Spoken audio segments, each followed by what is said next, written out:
Okay, I think we're live. Yeah, we're live. God damn. Yeah, it's like we're live. Yeah, we're fucking going live. We're going live. Welcome to part 2 of Assassin's Creed China. China. So we'll continue on where we left off last week. So, There will be no shortage of topics today.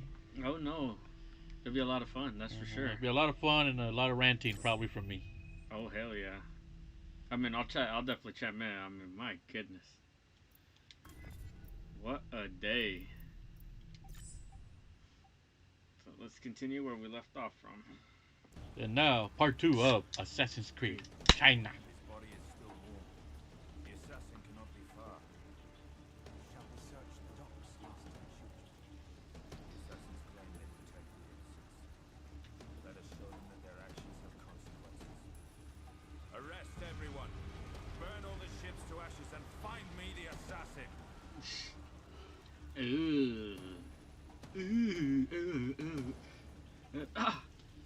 A little hope. Good thing there's no Giants game today. No, man. The Templars are going to burn this place to the ground. I need to get out of here. Fast.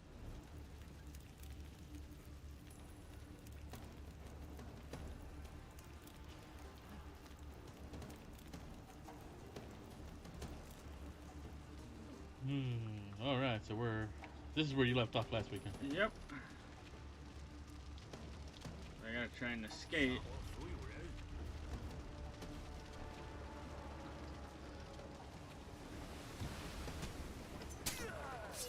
Ouch.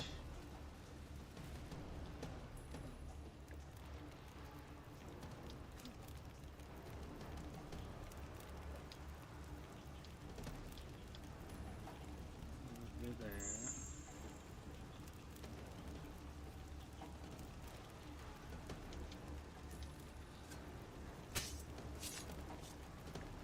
Kick its ass, sea bass.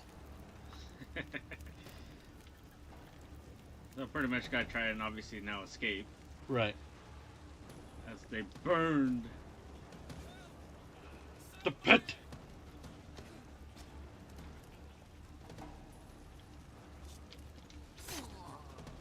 Haha.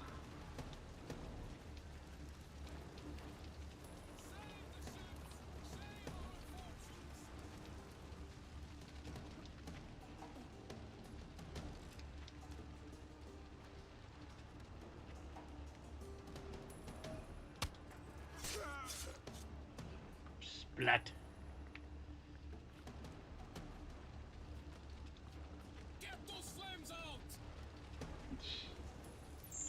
So man, how about that shit today on in terms of the wrestling news?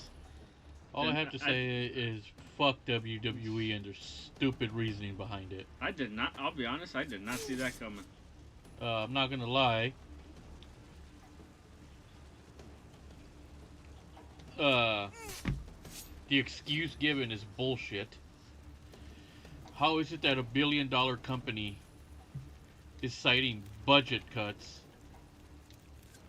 You know, when you're boasting and bragging how you're constantly making millions, hundreds of millions of dollars in profit. Why don't you just come out and say it? You ain't got nothing for these wrestlers, so we're letting them go. Exactly. It's so. I think the one that was so I think the one that is like that people were talking so much shit was the Strowman one. Right.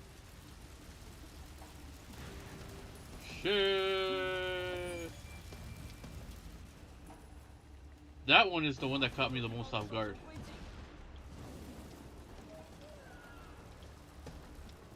Oh shit. Player desynchronized. It's more like Flair and Engulfed in Flames. Engulfed in flames.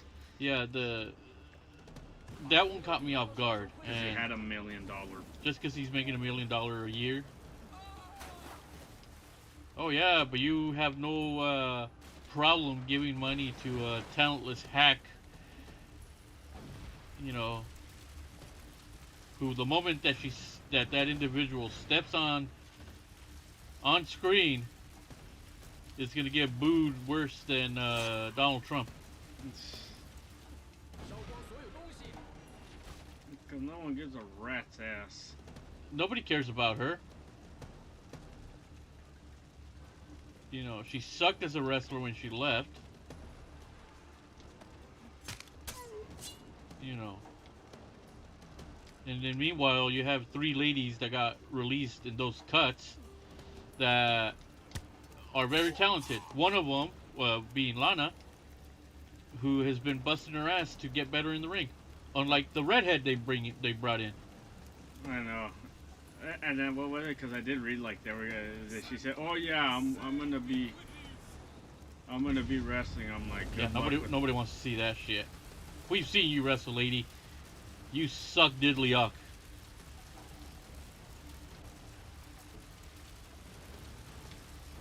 You know, Ah, damn it. you've been desynchronized, boy. I've been deboned. Okay, so who did we have that got? Let's just call it what it is. They got fired. Pretty Braun much. Strowman. So the 3 males were Strowman, Murphy, and Aleister Black. Right. Okay, let's start with Strowman.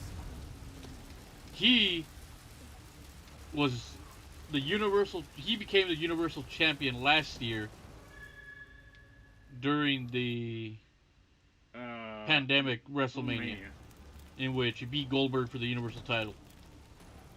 You know, he was what they call the last minute replacement because Roman Reigns decided not to do WrestleMania, but for a good reason. Because he himself, Roman Reigns, had just returned from his leukemia issue. Right. So, which is valid. Which is yeah.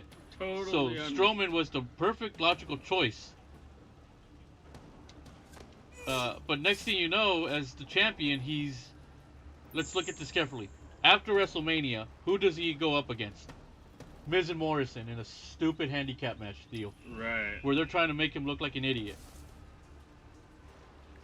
After that, it's the fucking Fiend. And then he ends up losing the title to the Fiend, and then the Fiend loses it like 2 weeks later To Reigns. Okay, but that's the end of that. So Right. fast forward after that, Strowman, they kind of went Big Show on him, which was he would be a heel, he would be a baby face.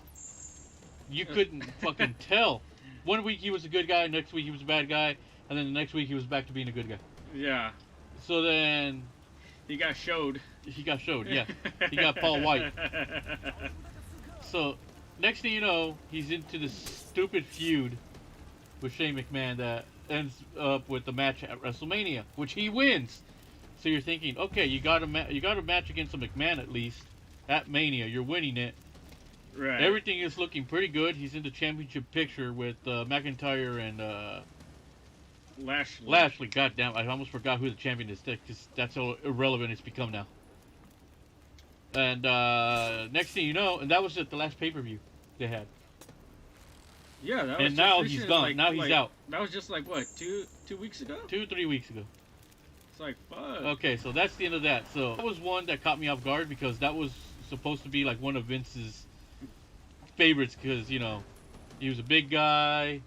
He fits exactly what Vince McMahon wants in a talent.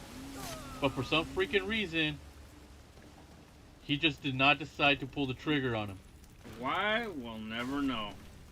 So, if we're looking at the grand scheme of things, if he decides to continue to wrestle, AEW would be a perfect spot for him because there's guys there that can help him out. There's guys that can help him out, and then he can be an even better in-ring wrestler. That dumbass. Woo! It's like the rats jumping ship from WCW. Okay, that was Number pretty 2, Murphy. Wasn't he like in the big storyline with Rollins and the Mysterios like not too long ago? And then they dropped that out I say earlier in the earlier this year, wasn't it? I would say about some earlier shit. in the year. Late last year, early this year, This year. whatever. Damn, that's good. Told you it's a little bit. It's good, but yeah, just a little bit thing, but So, okay, so he's in a high-profile thing, and then all of a sudden they drop the Mysterio angle, right. and then when Rollins comes back, they do this thing where like Murphy goes up to Rollins and says, I think I'm paraphrasing here. I haven't watched. Just what I see in Twitter. That he goes up to Rollins and says something along the lines of, "Oh, if you need me, I'm there." This Yeah, kind cowardly of. They were flip flopping him around too. And then next thing you is know, known he's for gone. his cruel deeds. We call him the demon. I know, Sifu, but we caused this madness. Seafood. My desire for I want some revenge. seafood. I already warned you about those feelings, Xiao Jun. I know your quest for vengeance fits I with probably the might goals of tomorrow the go get Brotherhood, the. but you chowder. cannot put Oh, you your wanna go tomorrow? heart into such I just endeavors. gotta go do an oil Master change in Ezio the told morning. same Ah. thing. A wise man, to be sure. Unlike our next target, It's really good though. Wei Bin. The snake. The one who led the slaughter of our brotherhood. Zhang Yong's right-hand man. Yes. So, Wei Bin should lead us to him. But the danger is greater than ever. They know what we can do now. I'll continue my thoughts They after want this box little story secret part. to Of their course. raid. You will travel to Wei Bin alone. I know of someone here in Na'an who may be able to help us use the box. What's in the Farewell, box? Sifu. I will find you once Wei Bin is dead, and I have Zhang Yong's location. But yeah. Okay, so all right, so that was Murphy, Buddy Murphy, and that's another thing. What's up, guys? What's up, Doughboy? Hey, Doughboy, welcome. That's another thing. I like the name Buddy Murphy. You know, it was unique and whatnot. And then as soon as you get to the fucking main roster, they just drop the Buddy and he just goes by Murphy. Murph. Like Smurf. the fuck kind of shit is that? It's that same thing where, well, I mean, for certain guys, I understand it now, looking at it on hindsight. Like Right. Rusev, you know, that makes sense. Rusev sounds a lot more better than just saying Alexander Rusev. Antonio Cesaro was another one of those where that eventually made sense. But the one that really pissed me off was the Andrade one. Because that name was so badass. It was. But, Very okay. cool. Anyways, continuing. Murphy, he's out. Next up, Aleister fucking Black, man. One of the most underutilized and underappreciated talent that was let go. Yes. That one. But then again, at the end, I was not surprised with his. Yeah, I wasn't surprised. The only thing that caught me off surprise was, wait, didn't you just spend millions of dollars to do these vignettes with him? Have him come in, attack Big E, to you make us think that that's gonna be a feud that was gonna happen and it would have been entertaining. And then 2 weeks later, you fucking fire the guy. He is gonna. I'm not gonna mince words here. Once those 90 days are up, he's showing up in AEW. Oh yeah, for sure, dude. He's gonna go to All Elite.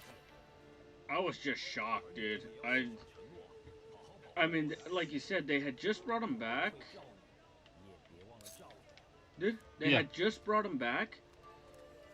And like you said, he has the bit. He turns on. You think he's gonna help out Big E, and he goes heel on them. Yeah, because on his Twitch stream today, when he's talking about the release, he said he was looking forward to doing the Dark Father gimmick, because that's what it was gonna be called. And he got hosed on it. Oh well, you know what? He can do the Dark Father gimmick in AEW. It'll be a lot better with a lot better talent.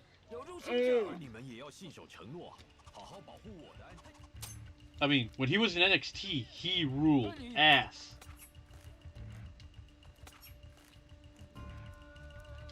You know. Let's see. Let's take a look at this list. Murphy was an NXT guy. Oh shit, that's it. Black NXT guy. Ruby Riott NXT woman competitor. Let's see who else. Santana Garrett NXT, but then they decided to bring her up to the main roster, and they never even did anything with her. It meant nothing. That's the one I was saying. I was like, man, it was a waste of. They just wasted her time. I mean, admittedly, all these people, not gonna lie, you know, they ultimately got the money. At the end of the day, they got suckered for money. At the end of the day, WWE only looks bad because they wasted a lot of money because even the last a couple months ago when they did over a month ago or 2 months ago when they Right. did that other series of cuts, Mm-hmm. one of the girls that got cut was the one that had just recently signed. Was it the? I think she went by like Skylar Story or some shit like that. Mm-hmm. She had just recently signed with the goddamn company, and then no more than a couple months later, they showed her the door.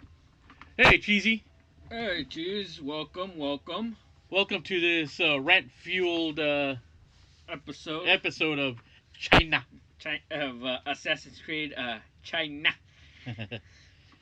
But anyways, yeah. So a lot of all Vince is doing is he's he got what he wanted also in gutting NXT because NXT was getting very popular. They were.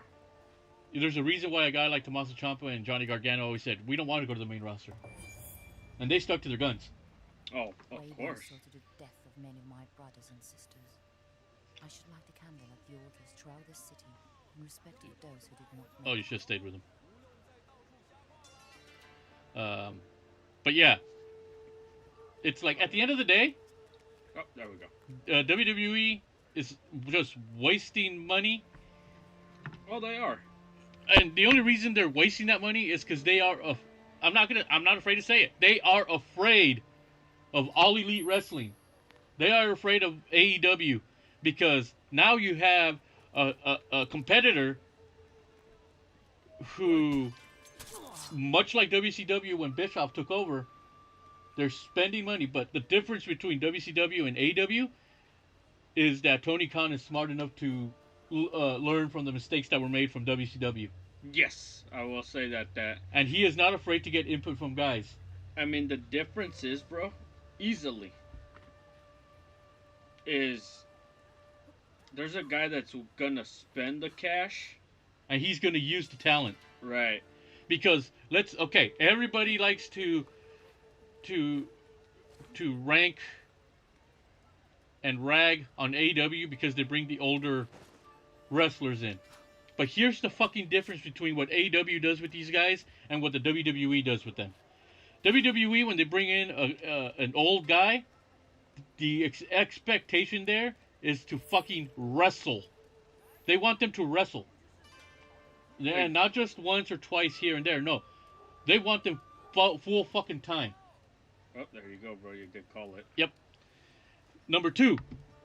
Actually, no, it's still point number one. AEW, when they bring in guys that are legends, it's not to come and wrestle, with a few exceptions. Correct. Sting being the one exception, but I'll get to that in a little bit. Let's see. AEW has Jerry Lynn, ECW legend. What is he doing? He's a backstage. He's an agent. He's an agent. Dean Malenko, agent. Tully Blanchard. He's part of he's an on-air talent who helps out in the back as well. Jake the Snake Roberts. Again, he's a manager. Doesn't get physically involved unless unless it's gonna make sense. But he's a manager and he helps the guys in the back, the guys and girls. Dustin Rhodes, who's like fucking 50 years old, he still wrestles. He still wrestles and he helps the. And he helps. He's an agent essentially. He helps the women. Right. Chris Jericho, full-time performer, but again, he helps the roster, providing ideas, listening to ideas, you name it. You brought in Paul White, A guy that's gonna help roster. the guy that Paul White's doing commentary for the AEW Elevation YouTube show, but he's also a backstage agent. Right. It's like he knows. He knows what he knows what the job entails. Right. He knows. I mean, he's even said it's like, man, if I can get in, itch to like he wants to wrestle, then yeah, do it. Yeah, that's the thing. Tony Khan leaves that opportunity open. If a guy wants to at least have that one more match, He'll allow it as long as it makes sense. This past Sunday, Double or Nothing pay-per-view. Mark Henry is the latest guy to sign. Perfect signing. Another perfect signing. No more BS. Damn right. Damn right. No more BS. I love that shirt. I love that gimmick or that catchphrase for Paul White. No BS. No more BS. Mark Henry, sexual chocolate himself, is now a full-time contracted agent with AEW. It's always been said the man has an eye for talent. You know, and with these wrestlers that got released today, and the ones that had got released months ago, you know, between him, Paul White, and all these guys, they're gonna get together and they're gonna be like, okay, who's gonna help our company out? Oh, they will, because they're gonna. Who's gonna benefit most from this? And it's gonna be those guys. Yeah. The young talent's gonna. And then let's talk. Okay, Sting. He came in, and it was under the impression everybody thought, oh, he's just gonna be there to help out, help out and all that. Son of a bitch kicked ass. I still need to finish. You need to catch the match, but that's Sting at 63 years old, getting in with in a tag match. By the way, it was a tag match, not a one-on-one match, but it was a tag match. He gets in there with a couple, with the young cats, and he is moving around like he hasn't lost a step. You just love to see that from. And that leads me to this point. The fact that, okay, when they did the cinematic match at the last pay-per-view before Double or Nothing, when it was Taz against Darby Allin and Sting, it was a cinematic match. Well done. So we all thought, okay, they're just protecting Sting. But before that, they did this angle where Brian Cage powerbombed the holy shit out of Sting. And we're thinking, whoa, what the hell? You're thinking. We didn't think, I didn't expect for that kind of bump to happen. Exactly. They blocked the attacker with a counteraction.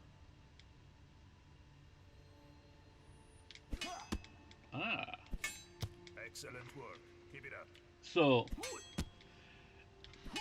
So we're thinking, okay, maybe Sting is comfortable enough to wrestle. What I saw on Sunday was the shackles were cut loose. Sting was doing things that you would not expect a guy with a busted up neck to be doing.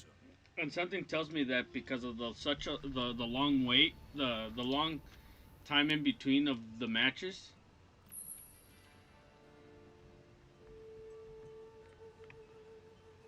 Let's see, I've heard bits and pieces that some wrestling fans are worried the legends are going to overshadow the up-and-coming talent who's going to carry wrestling's future.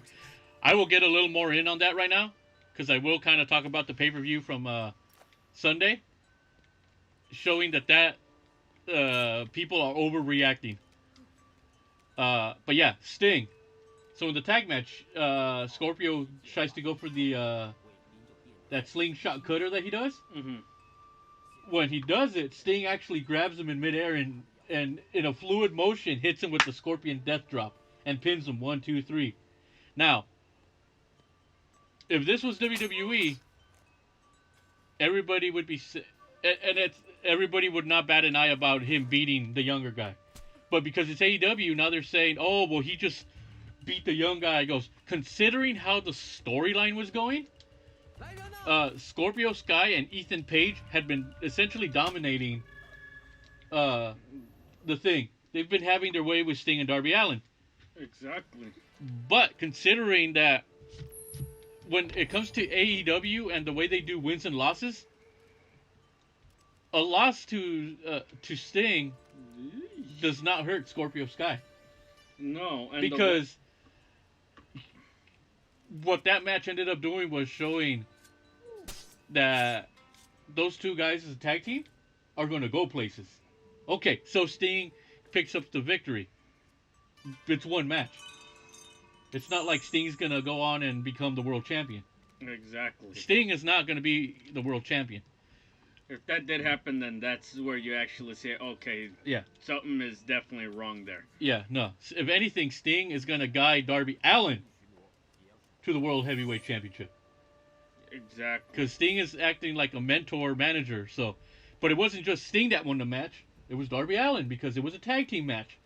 If it was a one-on-one match, then yeah, I could see there being a little bit of a why you have Sting beating Scorpio. But because this was a Correct. tag match, there's a lot of variables that you have to consider in a tag match. Oh, Sting was probably the fresher of the guys, even though he's diving off the stage doing a crossbody block and shit like that, and taking moves where he got thrown off the thing. So Ah, shit. So Sting comes off looking. He comes out. It was more to show that, you know what, Sting can go when they need him. Correct. He still is gonna be able to give you Right. one here or there. Yeah. So it also leads me to believe that WWE obviously did not want anything to do with Sting, and they just had him on the payroll. Well, and then even also, bro, just to piggyback on that one, when Sting even talked about it's like about obviously everyone wanted the the fantasy match between him and Taker, Yeah. and then Sting saying, oh, maybe Taker didn't want to face me. It's Although, like, damn. Although he's not putting the blame on Taker. No, What he's pretty much saying is, pretty much what he's saying is like, did Vince get in his ear and tell him don't wrestle this guy? Because if it comes out of your mouth, then it clears Vince of any wrongdoing. So he places the blame on the Undertaker. exactly. Hey, Flash, what's going on? Flash, how's it Welcome. going? Welcome to this. We're just, I guess you can say, he's playing, but we're podcasting it, I guess. Kind of, but kind of having some fun with it. How have you been? Any Hopefully topics that anyone wants to bring in? Yeah, any topics you want us to talk about, just let us know. You're welcome. But right now we're covering the wrestling stuff real quick. It's gonna take hours. But yeah, that's my guess is that the way it went down is that Vince is very cunning with the way he does things, because everybody says, "Oh, Vince has a way of manipulating you into thinking that." It's like at the end of the day, man, he fucked over that. It's like he could have had that cinematic match. It's what we all wanted. We all wanted But- to see. But I don't know. Something just tells me that Vince didn't want it. At the end of the day, I know Vince did not want it, because he didn't want to. He did not want to put his high-profile guy against a WCW guy. exactly. So that's the way I see it. I think Taker was just like, ooh. But yeah. Let's see, where else were we going? Oh, Christian. Let's talk about Christian Cage. He's in the Royal Rumble in January. Everybody's thinking, oh, he's back with the WWE and all that. Little did we know that he was gonna show up in AEW. And funny, because you look at how the Battle Royal, how it went down when it was down to Jungle Boy and Christian. How the crowd started kind of booing because they thought, oh, they're going to have Christian win the match. But see, that's the beautiful thing about AEW. Just when you think you know the answer, AEW changes the question. Exactly. And and it's like, come on, it's like, come on, people, you really think that he was gonna do that? I mean, Christian is smart enough to know what has to happen. Christian will get his chance eventually. Plus, he's smart enough to realize, you know what? Jungle Boy is really hot right now. Give him the shot. Let him show the world what he can do. Because now, in the tapings they did, Mm-hmm. I think they did the Jungle Boy Kenny Omega match there. So I think Dynamite is going to be taped for not this week, but for the next week. They had done like 3 weeks worth of tapings, Not so bad. which makes sense because then guys can rest up and whatnot. Whee. Stump this body in the. Let's see. But yeah, so AEW went and said, well, all of you thought everybody thought that the veteran was going to get the win over the up and comer,